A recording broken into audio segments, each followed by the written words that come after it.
Hey everybody, welcome to the What's Next podcast, where we sit down with real estate agents, entrepreneurs, and business professionals to talk about tech, real estate, and really anything that's interesting. I'm your host, Max Bergstrom, and this is What's Next. Let's go! We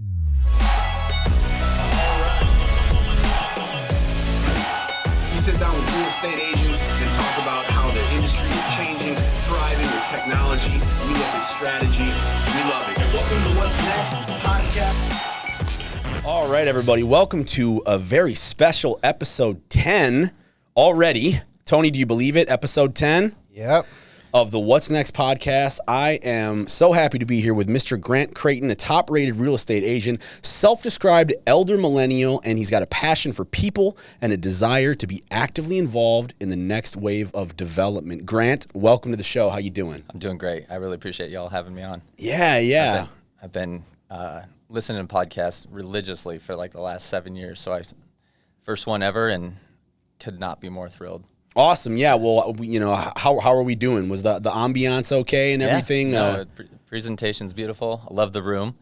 And obviously you've got the voice for it and the personality. So I watched a couple of your shows and very entertaining, very well done.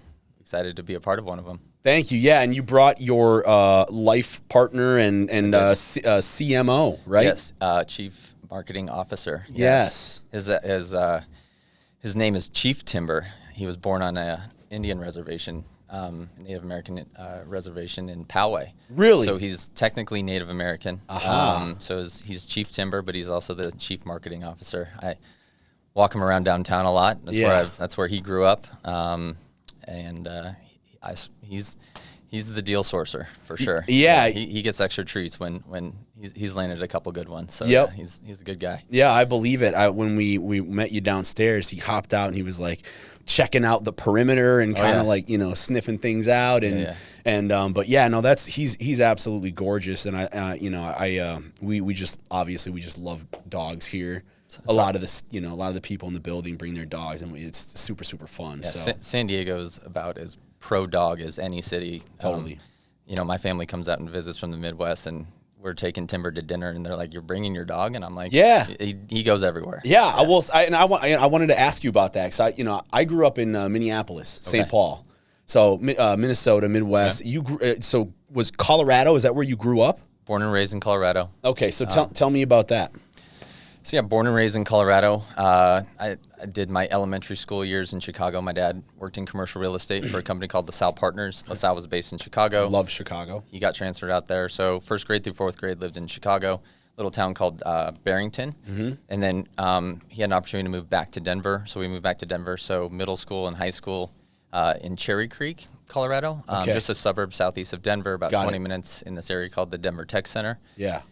And then I played high school basketball, and actually my dad played in the NBA. He played for the Atlanta Hawks. Really? Yeah, he did. So he's 6'8". And I was going to say, you're kind of a short guy. I know, surprised. I'm short at 6'4", so yeah, for sure. All right. So you played ball in high school. I played a little bit of ball in high school, and then I had some small school, like NAIA D2, D3 offers to go.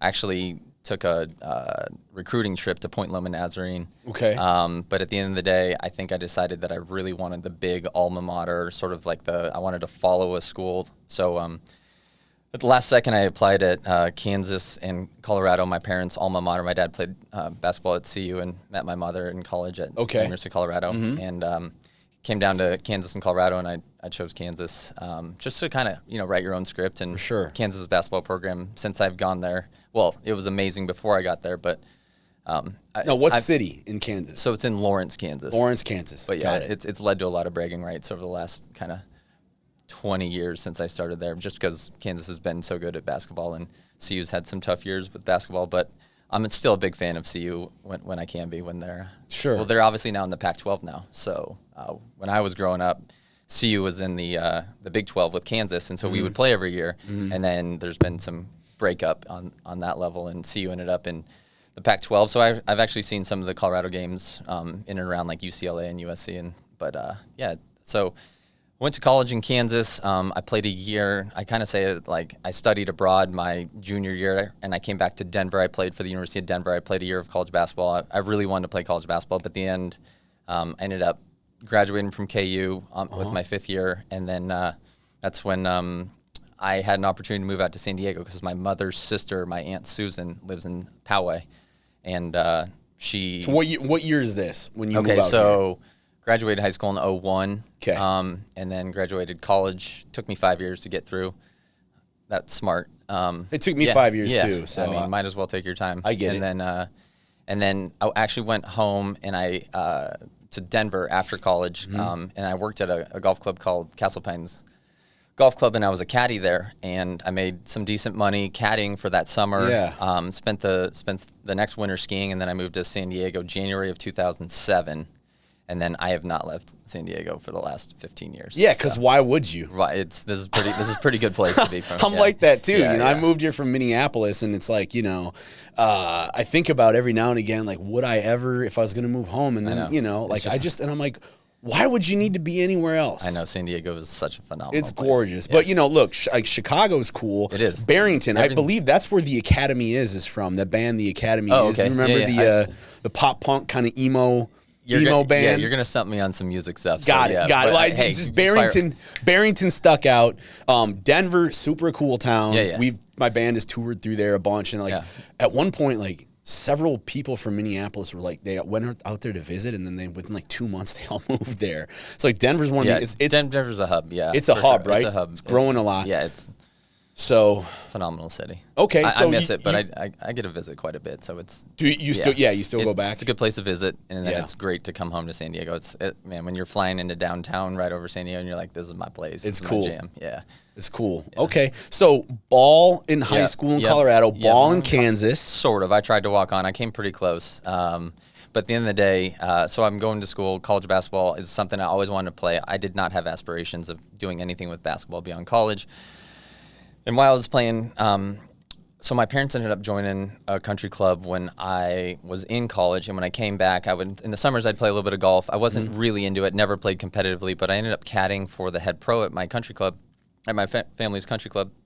And he finished as third in this Colorado Open. Yeah. And it really opened my eyes to, like, holy moly, golf is a phenomenal sport to potentially become professional at. Yeah. And so the light clicked, and I switched from basketball to golf in my head immediately. Yeah. Got into golf, and then golf was the thing where, like, okay, I've got a place to live in San Diego because my aunt lives out here, and year-round wonderful weather. And so I moved out to San Diego basically to caddy and to try myself entrepreneurially as a professional golfer. I was going to say, like, you got, like, tell us about Looperlink. Okay, so I moved out to San Diego in January of 2007, and I spent the better part of the next six and a half years really pursuing professional golf, working a number of different jobs, caddying, worked at restaurants, did everything I could. You're on your hustle. Just everything I could to put food on the table, but not take a real job. I mean, in the sense that I just wasn't prepared.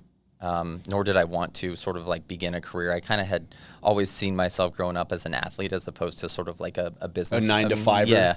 Yeah. And you see my dad's an incredibly hardworking person, wonderful provider, always home, but he worked bell to bell, 7 to 7. Yep. Commercial real estate, a lot of travel trips. And but when he was home, he was so dedicated to his family. He was dedicated to his work and his family.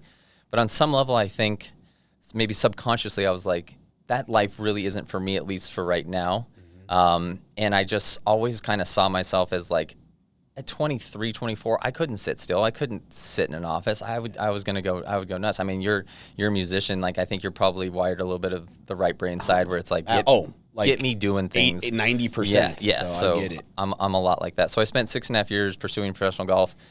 I'd say I got good enough to play professionally 1 out of 4 rounds. And from not playing a professional event until my first competitive event was after college, I got okay. I got pretty good, but at the end, the writing was on the wall. I needed to do something. So I actually was like, okay, default into real estate. So I'm sitting in real estate class to get my real estate license. This is in like 2007, 8.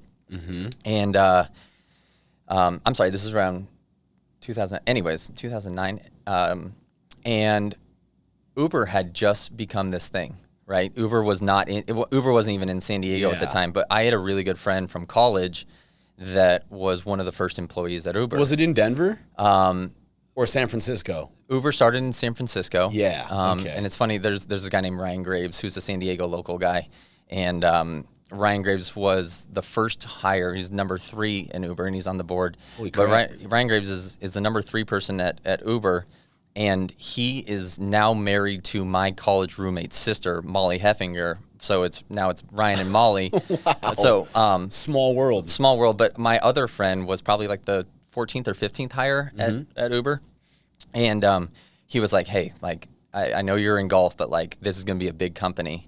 And I'm like, "Cabs? Like I don't know. Like I have zero interest in it." He's just like, "Just apply to be the GM of Uber in San Diego," and I was like, I don't want that, but I'll like look into it. So anyways, I looked into it a little bit. I actually did end up applying. I didn't get the job. I was like, I didn't want that job, but that was before Uber was even involved in San Diego. Right. So I was aware of the company, and I was aware of sort of like the business model, right? It's connecting, a service provider and a user via mobile app, right? Yeah. So I'm sitting in real estate education class, and they start talking about brokering services, and I had spent so much time caddying on and off to sort of like help my professional golf career in terms of just making money, making contacts, getting access to courses. And I'm sitting there, I'm going, holy shit, Uber for caddies. And so I went down this whole pathway of creating an app that connected golfers with caddies at golf courses. And that was, so I cool. Basically like, I graduated from my real estate education course, but I was done with real estate. I was like, this is, I'm not going to get into that. So I spent 4.5 years. I ended up getting involved with this group called the Founder Institute. It's based in Silicon Valley. But but did you get like a development team to do this, or were you like, I'm going to learn how to code? Like, right. how did you? And that's why I joined this group. So this Founder Institute is sort of this, it's a network of a lot of cities throughout the world have these Founder Institute nodes, if you will. Sure. And they have like a leader that brings a bunch of, so you have to apply with your business idea, right? And it's got to be tech forward, which every business these days is tech forward, at least successful business. And they sort of run you down what not to do in the beginning they just really help startups get from like ideation to minimal viable product to venture capital to incorporation. So they really kind of like, they kind of give you the blueprint of what to do, how to structure your entity so that you're investor friendly. They do a lot of things. They basically hold your hand in the early stages of your career, and they push you in ways that are beneficial to creating a product as opposed to beneficial to like, like spending money on a lawyer to incorporate. Like they really help you get really lean and get to a point where you're testing your idea or your product or your service with spending as little money as possible. Yeah. And I had raised some capital from friends and family to help pursue my professional golf career, and I wasn't able to pay them back. So I was hell-bent on doing this idea, but doing it without asking for any money from my friends and family. And I was hell-bent on not losing anyone's money again. It's such a shitty feeling. When you ask for capital up front because you're hoping to provide a return, you believe in yourself in terms of becoming successful, and you want it all to work out, right? Totally. So I go down an entrepreneurial path where I really learned, and this was sort of my crash course, my like real world MBA, as opposed to sort of going to back to school and like figuring out something. This was my real world crash course MBA on like startup and venture. And this is after real estate classes. Well, so I'm in this real estate class, and I come up with this idea, and then it like I just flow into this startup world for the next 4.5 years. I ended up finding a business partner at a big golf convention in Florida, and then we ended up working together. He had some capital to put towards the business. I didn't, but we got to the point where we developed an app that worked, and then you go and you test your idea with a bunch of golf courses. So before I had met this guy, I went to probably 50 golf courses in San Diego in the Southern California area region. And I said, if we develop this app, would you consider creating a caddy program at your course? Yeah. We'd love it. Yeah, we don't have any caddies. This sounds great. So you do a lot of market research, you come back, then you develop the app, and then you go take it to them, and they're like, whoa, wait, so you're actually going to send service providers to the course? And like, we got a ton of pushback from the golf world after creating this, and the demand, this is sort of a niche business, but the demand for caddies sort of was not as great as the demand for carts. Just attitudes have changed. But on the East Coast, my business partner at the time was able to get the app into about 150 different golf courses. Yeah. So it got to become this thing, but there's 15,000 golf courses, and for the pro forma to actually pencil out, I think it needed to get to somewhere like 3,000 to 5,000 golf courses in a certain number of rounds per year in order for it to like be something. Sure. And like beyond it just being that profit of taking like a little bit of a split from what the golfer pays the caddy. There's a ton of data that we could have utilized. I think it could, and it maybe will be some type of idea in the future that is successful. But at the end of the day, what caddying really is like a grow the game platform. Mm-hmm. And the PGA of America needs to take it on as like, we're going to manage this grow the game platform of caddies and get back to the way that we used to teach golf, which was through caddying. Mm-hmm. And take it on as just like a nonprofit type idea. But I think there'd still be a ton of value in it if they did it. So I get to the point where like no courses in San Diego are willing to take it on. That's Rancho Santa Fe, La Jolla Country Club, sure. San Diego Country Club. I was a member at San Diego Country Club. All the heavy hitters. All the heavy hitters, and but at the end of the day, it was something that I gave my best to, similar with professional golf, but I was able to walk away. And I think like at the end of the day, successful entrepreneurs do go through failures before they get to the point of like, okay, absolutely. Like it takes a lot, and it's a tougher road than it is to like go walk into a Fortune 500 company, be a, and there's so much security in that, and there's probably some people that really enjoy the work there. It just isn't for me. Like I want the hard, tough problem. I want to create my own road. And you enjoy the journey. I do. That. I really do. And I think the value, even if it hasn't been monetarily speaking for the first, 15 years out of college, I wouldn't take it back. You can't, but I wouldn't take it back for anything. So we get to the point where now I've decided that I'm not going to pursue the caddy idea anymore. And then I ended up working for Bird App, the scooter company. Okay. So I was one of like the first chargers, the guys that go around and collect the scooters in their trucks. And like I was charger, first 10 chargers in San Diego. And that company started in Santa Monica, and they were going to make their first hire outside of Santa Monica as San Diego. And they were going to basically create a GM position of Bird. So I'm like, okay, this is all coming full circle. Mm-hmm. I might not have gotten the GM job at Uber, but I'll be sort of like the grassroots ground guy of Bird Scooter App in San Diego. Mm-hmm. And it came down to myself and someone else in the hiring process. And I went up to Santa Monica and they chose the other person, and I was devastated. Yes. I remember just sitting in my car. I couldn't believe it because they chose someone that I had been charging. I think I had charged for like 50 days. I knew the business inside and out. Like I learned it. And then they chose someone that came from a marketing background at Uber Eats. And I'm like, you guys chose someone that didn't have 50 days consecutive of like really learning the business. I couldn't believe it. I was devastated.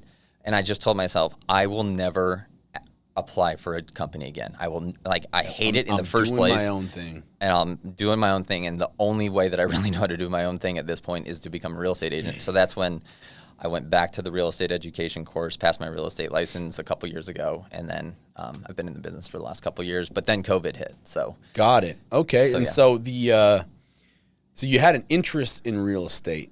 For sure. My dad's in commercial real estate. Right. Your dad does commercial, but you didn't really throw all your eggs in that basket until after this rejection at Bird. Sure. Yeah. And then number of rejections. Hey, no, totally. But I love what you said though. I mean, like true entrepreneur, I mean, you do face failure. Yeah. And you do put yourself out there. And sure. I love that you share this because like I can like lately, like my band, we have new music and we're putting it out. And right now we're submitting to like all these blog writers, playlisters, record labels, just across the board, to get write-ups. And like, I want to say, there has been about an 80-20 rejection rate. For sure. And it's not that sounds easy. good. No, I know. You know what but like that's the thing. But the reason why people do not, like, I mean, I think they told the Beatles that guitar music was dead and that they were talentless. Sure. Yeah. You know what I'm saying? So I mean, like that's where it comes in. So how do you get, like, how you must have a pretty, I know you say you were devastated, but what's like the it factor for you to keep getting up, keep going after it?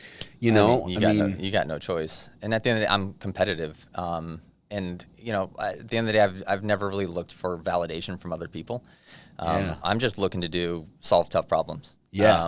And I'm always looking for sort of like, what's the most efficient way to solve something that could be easier? Yep. Like, I think standing in line really makes me frustrated.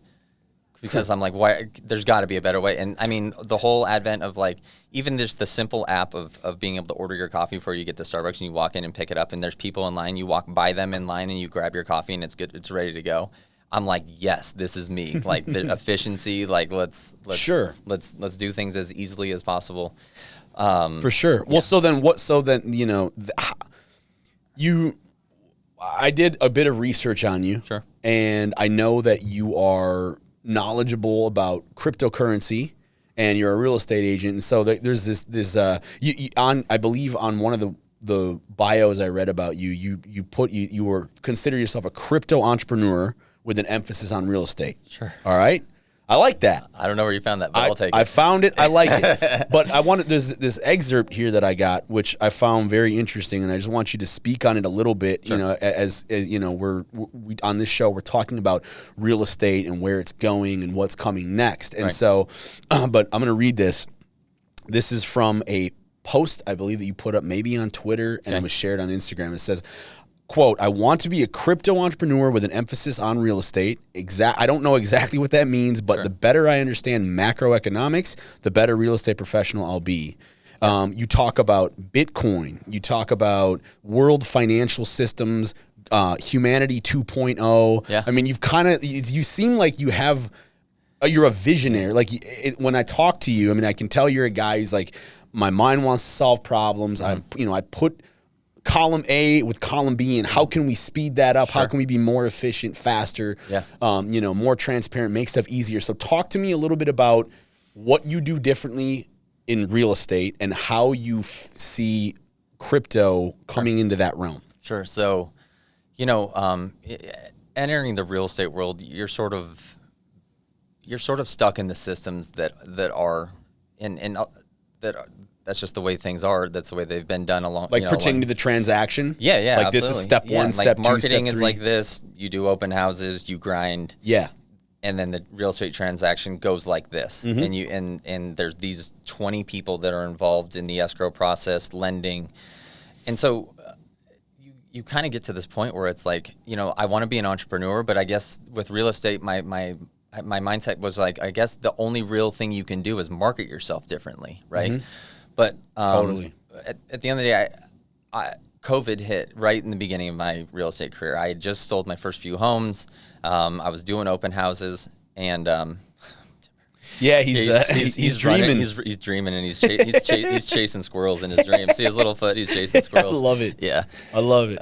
Sometimes he'll start like whimpering and howling. But anyways, so when COVID hit, you finally had some time to like. The world slowed down, right? Mm-hmm. And I was like, okay, well, what am I going to learn during COVID? I think that was a lot of people's thought was like, okay, I have time to like sink myself into something that I've never had this time to sink yourself into. Mm-hmm. And so I just searched blockchain and real estate. And that was sort of my, oh my gosh, there's this whole world of crypto. So going back to my Looperlink or Caddy now, the Caddy App, through the Founder Institute, they set you up with a bunch of San Diego local entrepreneurs, people that have been successful in their business. And I met with one of them one time, and this was in 2013, 2014 is when I was doing that. And I distinctly remember now him saying, bro, what are you doing?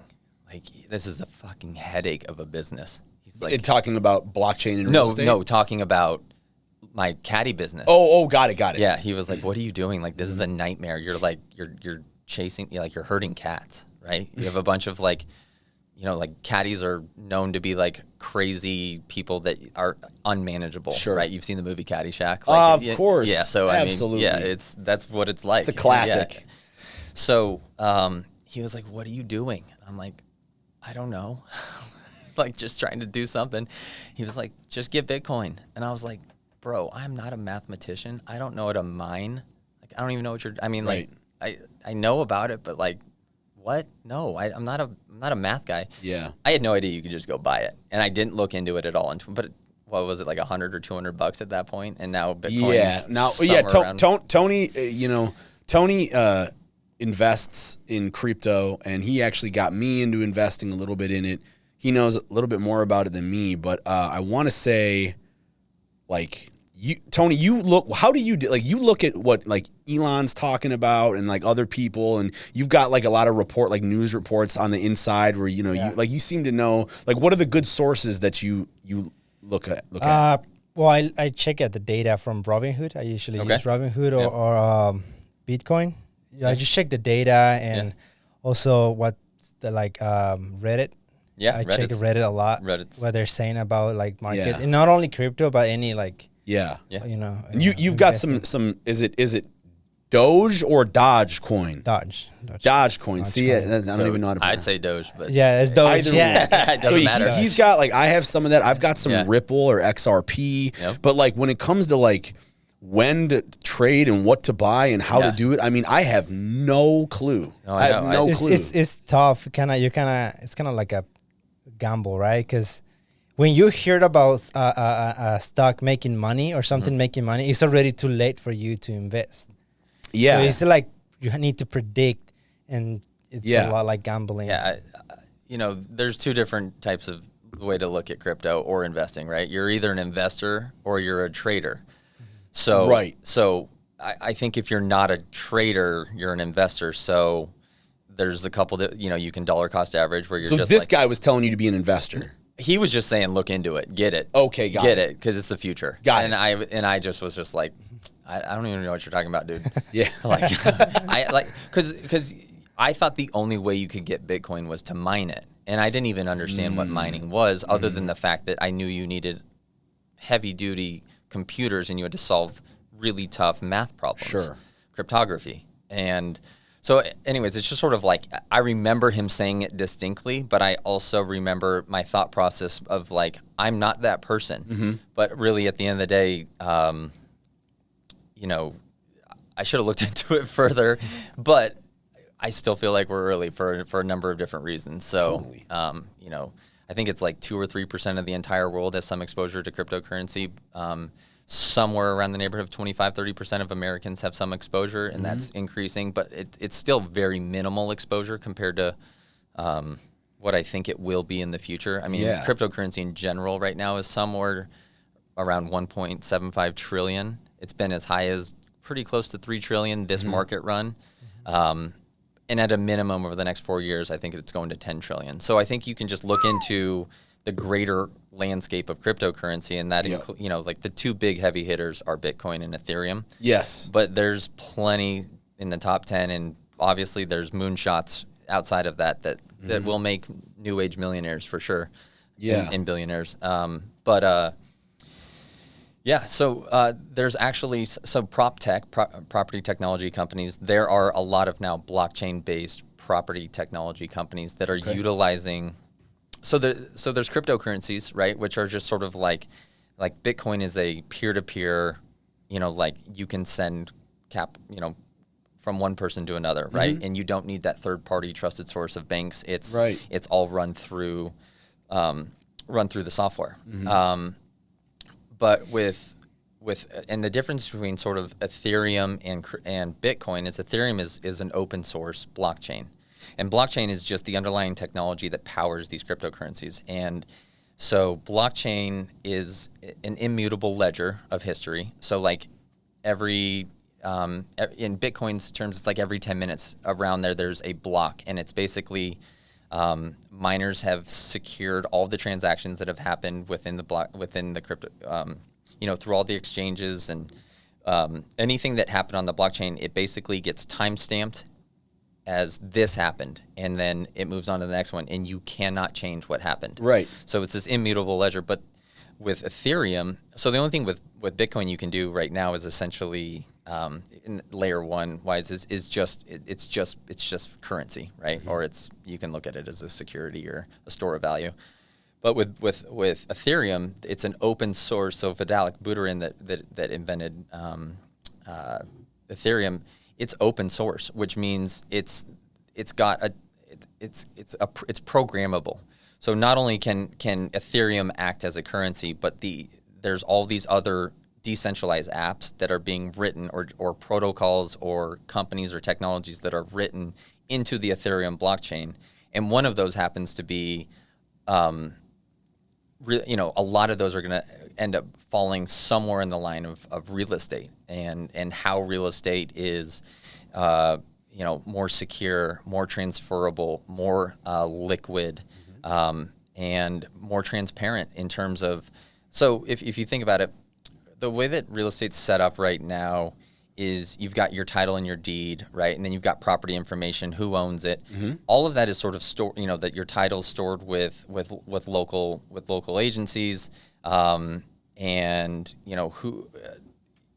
What like anything, if there's a lien on your house, where does that go? So there's all this information that pertains to properties and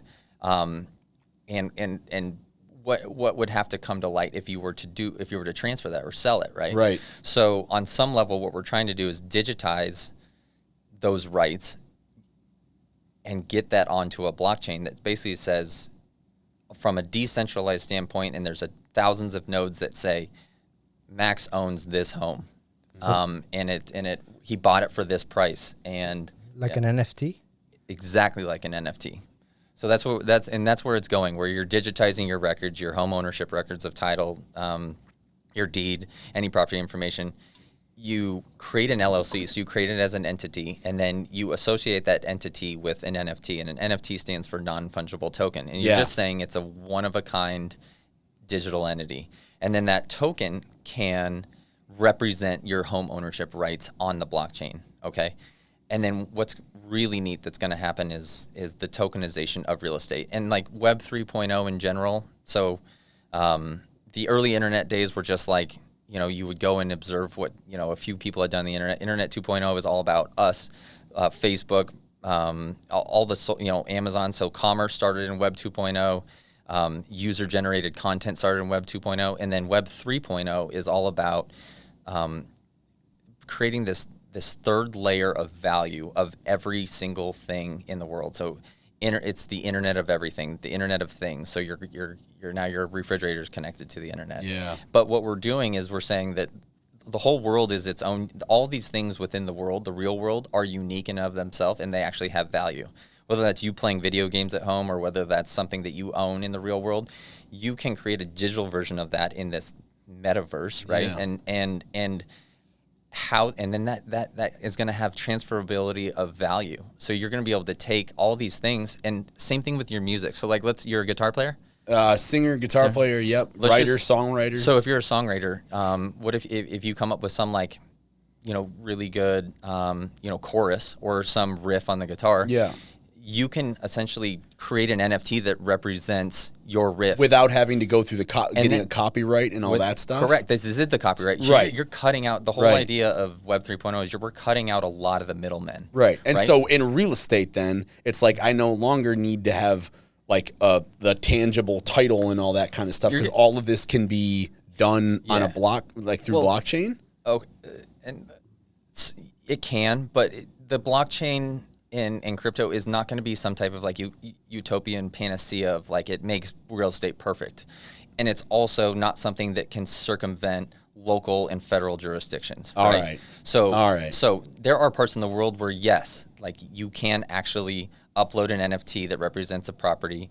It goes to an auction. Anyone with cryptocurrency can use smart contracts. Yeah, I picture like two people like, oh, you want to sell me a house? Sure. Okay, cool. They sit down and they do a few things. Yeah. They're like, okay, now you own it. I'm cool. We're free and clear. Yeah. Like, but it's not it's done with software, right? Right. So, and like the whole escrow process will, on some level, be managed by software as opposed to people. So it's this idea of permissionless versus permission-based, decentralized versus centralized.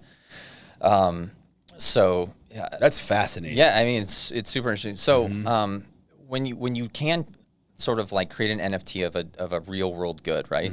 But let's just say here's an interesting scenario of like what I see the future potentially being. Yeah, let's hear it. Let's say you've heard of like a HELOC, home equity line of credit, or you've also a reverse mortgage. Sure. Right? Okay. Yeah. So you're basically asking a bank to collateralize your home, to give you capital, and then you have debt, and then you have to like you pay service them the back. debt. Sure. Yeah. Along with paying them back on it. So because the bank doesn't want to own 10% of your house, it's messy, right? And what's the paperwork, and how do they know when you sell? So on some level, when all of these homes start to get tokenized on blockchains, you're going to be able to liquidate 10% of your home. Let's say you have $1 million home, and you're looking to pull, and you've paid off free and clear, but you need $100,000 cash or crypto. You can then tokenize your home and say, I'm going to give 100 shares at $1,000 each, because my home appraised at $1 million right this second. It's free and clear, and I need to pull $100,000 worth of whatever cryptocurrency.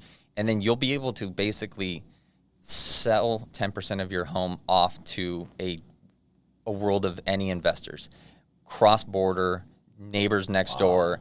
And then instead of having this like debt service, you actually just own 90% of your home, and you still own all the rights to move it when you want to and that's the new world that isn't written yet, and that's what I'm just sort of looking into. Like, this is going to be really interesting in the future of like how are people going to use their homes as collateral to do things, and it's all going to be powered by this like permissionless open source blockchain and NFTing and tokenizing of properties and real estate. So it's an interesting new world. Yeah. So how are you positioning your business to take advantage, or at this point are you like, I don't know, I just know I'm going to learn as much as I can? And I think on some, it sounds I just want to say that I'm impressed. I mean, this is the clearest that anybody has ever explained how this stuff works to me, because my mind does not.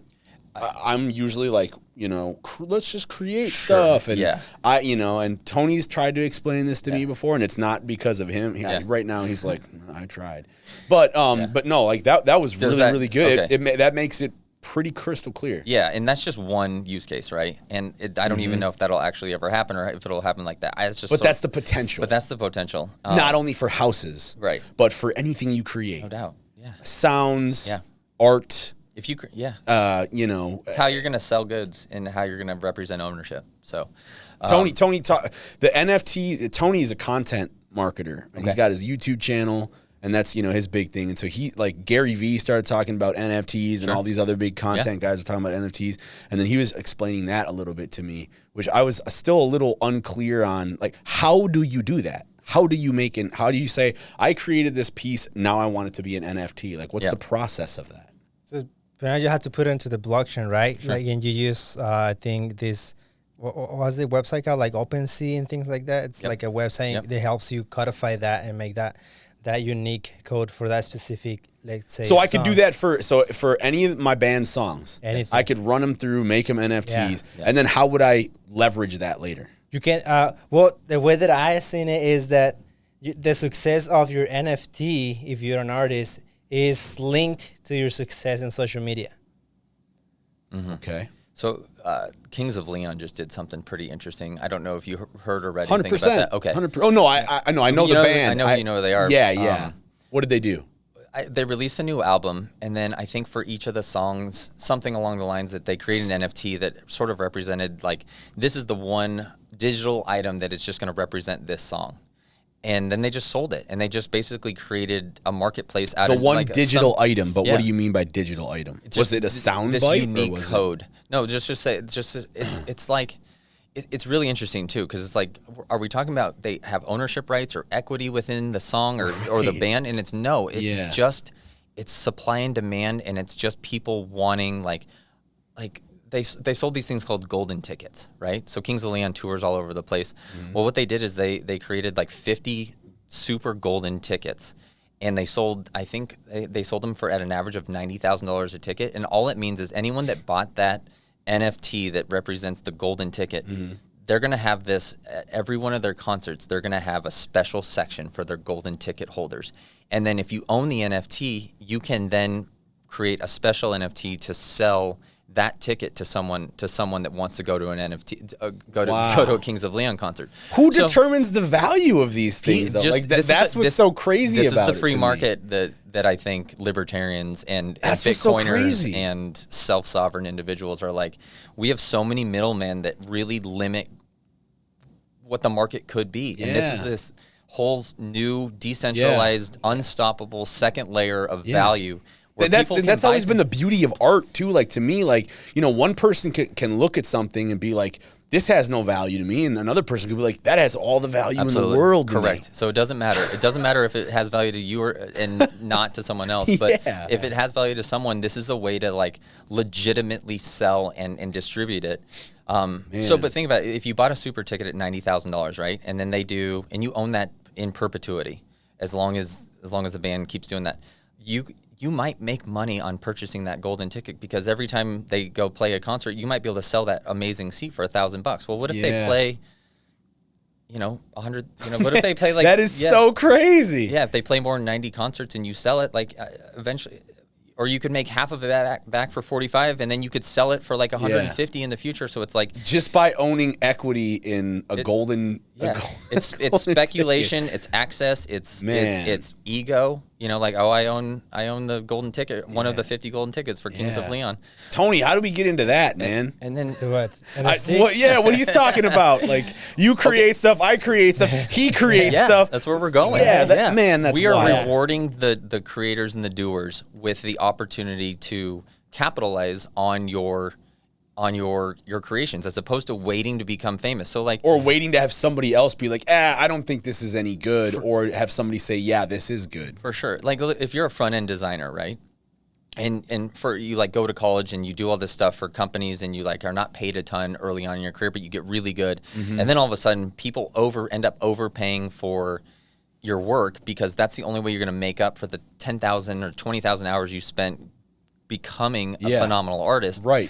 This is just the way that, like, hey, I might be a big artist someday, and I'm going to sell my NFT. It's like, it's just a way to like create equity for doing things. And it's just a second layer of value. So it's going to be a cool new world, I think. No kidding. Yeah. I mean, it sounds really cool. And, for a couple of guys that create content and a musician Tony's a filmmaker, and he's originally from TJ, but he was in LA, he grew up in LA.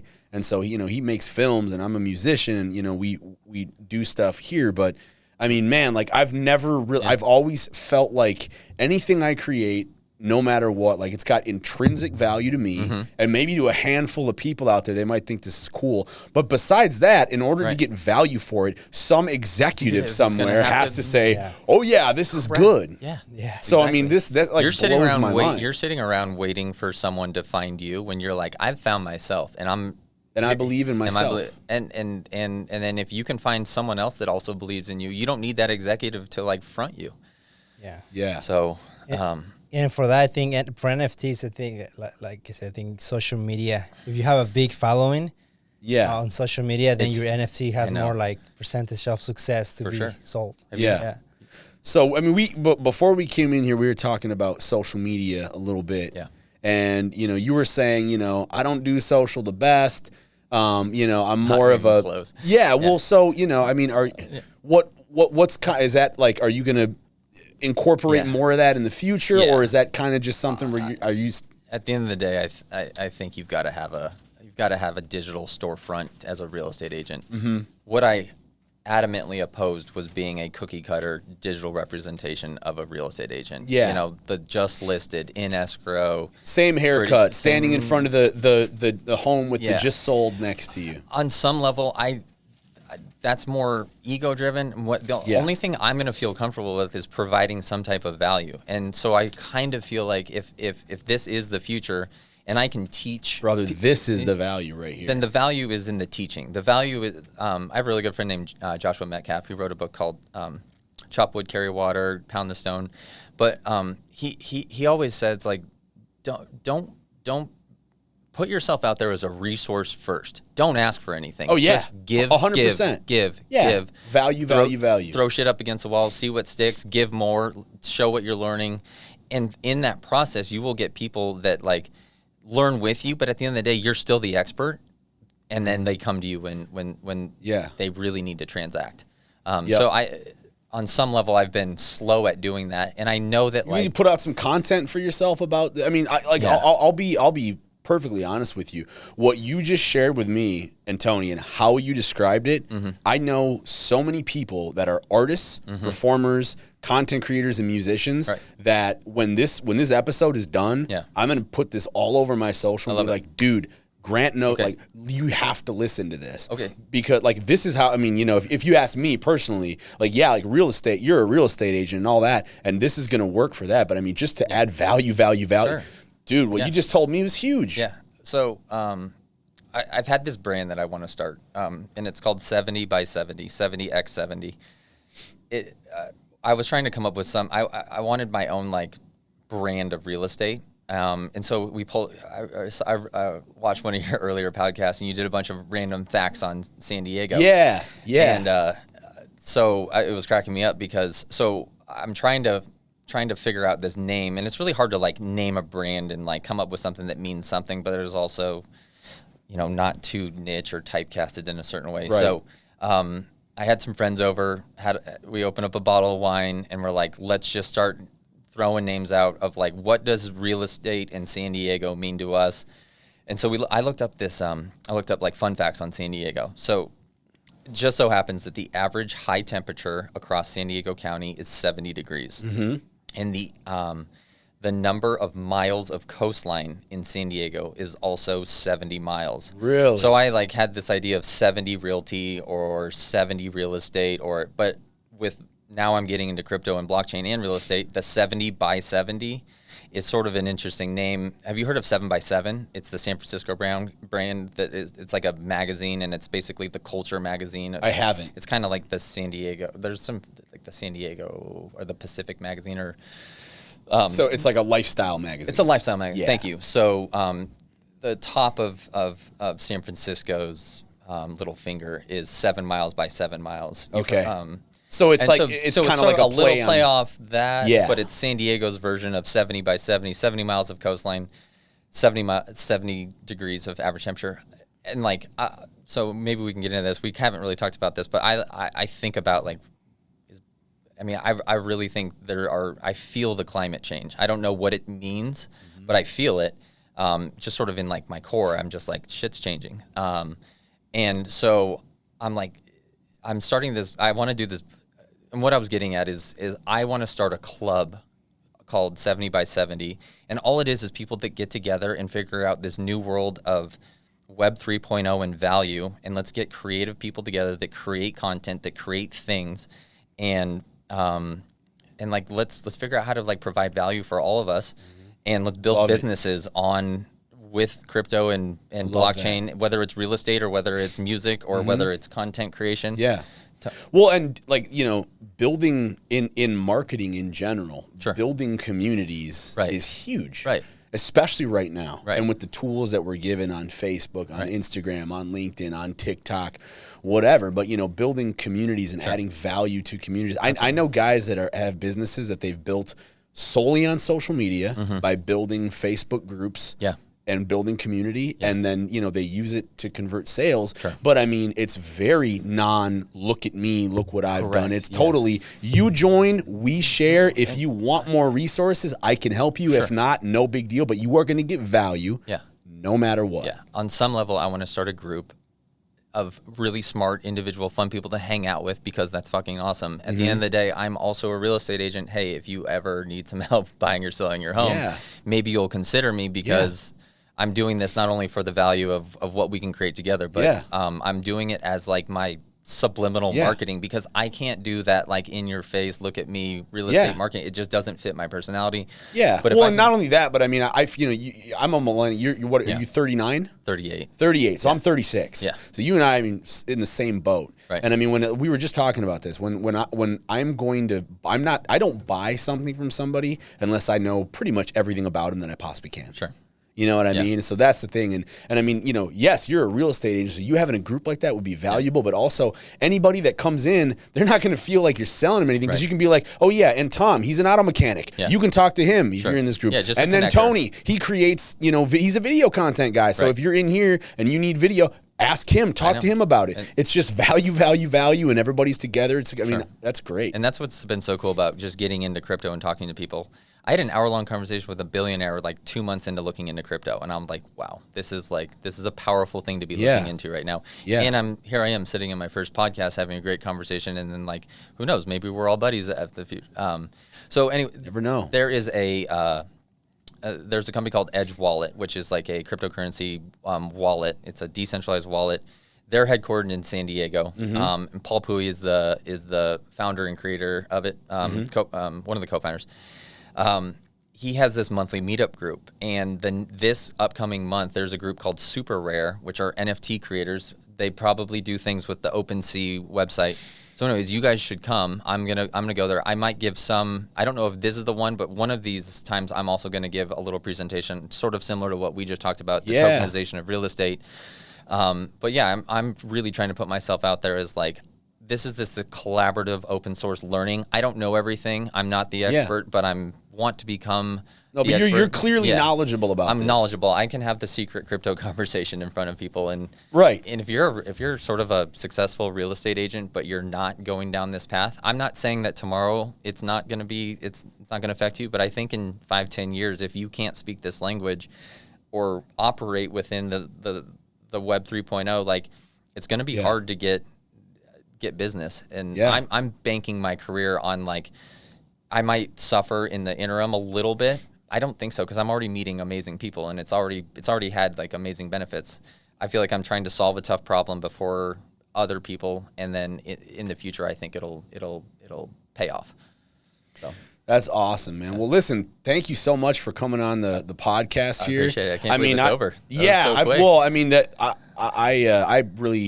I got a lot of value out of the conversation. Cool. Yeah. And before we do wrap up, I just want, like, if you were going to, what in your opinion do you think people who want to do business in real estate, buyers, sellers, and agents, what do they need to know about the way that the world is going to look in the next 10 to 20 years here? If I had the proverbial gun to your head and I was like, try to sum this up in a couple sentences. I mean, I'm going to take this in a completely different direction, but I think I'm like looking into Geo Arbitrage, geographic arbitrage. Like I think there's the potential of huge mass migrations. So say that in English. Pardon my ignorance. No, I don't know what that means. I think the climate is going to have an effect that is going to, like, on coasts. I think there's going to be a lot of humans moving. And this sort of like goes back to do you ever play SimCity as a kid? Yeah. Okay, so like SimCity was my jam. And but on some level, like I kind of feel like there's going to have to be sort of new cities built over the next 20 or 30 years. Homes will be built differently. I think homes will be half a house and then the other half is a greenhouse, and it's going to be connected, but like you're going to have renewable energy source, you're going to have water, you're going to have a little bit of land, and then half your house is where you grow. You're going to have land for, any kind of like farm animals that you want. Sure. But I see a lot of people moving north and trying to figure out how to get to Greenland, trying how to figure out Iceland. Okay. I don't know, but like I just like to think about it because I think it's somewhat interesting and so geo arbitrage just basically means like, do we go figure out where people are going to move to due to climate change? And look, you asked like what happens in 20 years. I'm just sort of like, just for your take. Just for fun. No, this is just your take on it. Could be real. Yeah. But on some level, homes have already sold on the blockchain via international auction. So I think you'll see more of that. Sure. But I still think like on some level we'll be able to figure out I think our energy consumption, and like humans we really are going to rely on technology to get us out of sort of where we are right now. And on some level, all I do is hope is that we can preserve as much of the old growth natural world and biodiversity as we can, and sustainably build new communities if that's something that we need to do due to like changes in coastline or living somewhere where it's too hot or not being able to get water to somewhere. So I think San Diego really needs to figure out desalinization because we take so much water from the Colorado River. Have you ever read the book? What is that book called? There's a movie about it with Jack Nicholson. Man, I can't believe I'm going to blank on that. But it's a book about, it's the story of, do you know the Owens River Valley? So it's the south of the Sierras. You know where Mammoth? You ever been skiing in Mammoth? Yeah, I've never been skiing in Mammoth, but I'm familiar. So there's this road that you drive up to 395, and there's this huge, open, beautiful valley. But that used to be a super lush, open, like water source valley because all the runoff from the Mammoth Mountains used to run there. Well, now there's aqueducts to take that water over to LA, and it's a story of how these lawyers went and bought land, and they bought littoral rights with it, like the rights to the water, and then they basically bought enough of the land and enough of the water rights that then all of a sudden they're like, okay, we own this water, and it's not going to go towards our farming, it's going to go to LA. And the U.S. government was okay with it because the government wanted a big population base on the coast for security reasons. And so there's a whole long story about what really happened. But that's where, like we're just going to have to figure out water, and we're going to have to like renaturalize the planet. It's going to like come down to like the natural resources and things like that. And I'm really excited for the world to like rewild itself. Like I want to see buffalo running around the Midwest. I want to see native grasses replanted. Like the next 50 years will be about like really doing everything we can to live in concert with the natural world, less fences, less borders, more like, I see the world getting smaller. I see, individuals using software and governance in a different way where you're going to move somewhere where like everyone is a little bit more like-minded in terms of just how you want to be treated by like your municipality. And I think it's going to be less about states and federal governments and be more about, just sort of the 150 people in your community. Gotcha. I don't know, but that's just, I just think of things I think you need to write a book, brother. That's what I think you need to do. We'll see. I got a lot of shit going on in my head. What I need to do is just actually focus on a few things and get some more real estate deals done. But I get in it. the end, I can't help what my mind goes to and what I read. So no, it's fascinating stuff. I got a lot of value out of it. And so look at the camera. Tell everybody, how can we connect with you? Where do we find you? Sure. So the best place to connect is my dog's Instagram page. It's Timber. It's Timber. My Instagram is GF Creighton. My last name is Creighton, Creighton. Twitter, same thing, at GF Creighton. LinkedIn, Grant Creighton. Yeah, hit me up. But, this is sort of the beginning of me putting myself out there, and hopefully I'll be able to put out things that I feel comfortable with in terms of providing value and sharing a little bit about who I am as a person. Awesome. Super, super cool. Well, you guys heard it from Grant Creighton. He's a real estate agent. He's very knowledgeable about crypto, NFTs, content, providing value. So definitely go follow his stuff. Check out the What's Next podcast as well. If you like this episode, we're on Instagram and Facebook at the What's Next Pod. We're on YouTube. Give us a follow, a like, and a share. And Tony, you have any parting words for Grant and our audience here?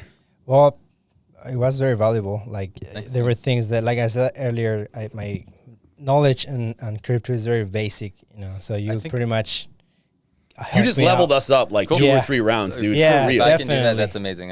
It helped a lot. Sometimes I say sentences where I'm like, did I just fucking say that? Like, who is that? Yeah. Who is that in my head? Like, what did I read? That's super cool. So I love what you're doing, man. Thanks. I appreciate it. I think you're on the right track. Thanks. Yeah, I think so too. That's a game-changing mentality. I appreciate it. Love that. Yeah. No, I enjoyed it, and you guys are great guys. And thanks. Yeah, let's create some NFT value somewhere. Yeah, I love it. Anything. Yeah, video with music. the dog. Let's use the dog. I can play the guitar. So let's do some. Yeah. I think we can do that. I think we find a way to help each other out. Okay, cool. Yeah. I love it. Awesome. Okay. All right. Well, on that note, Tony, let's take us out, and we'll see all of you guys and gals very soon. Thank you so much for having me. You bet, man. Thank Thanks. you.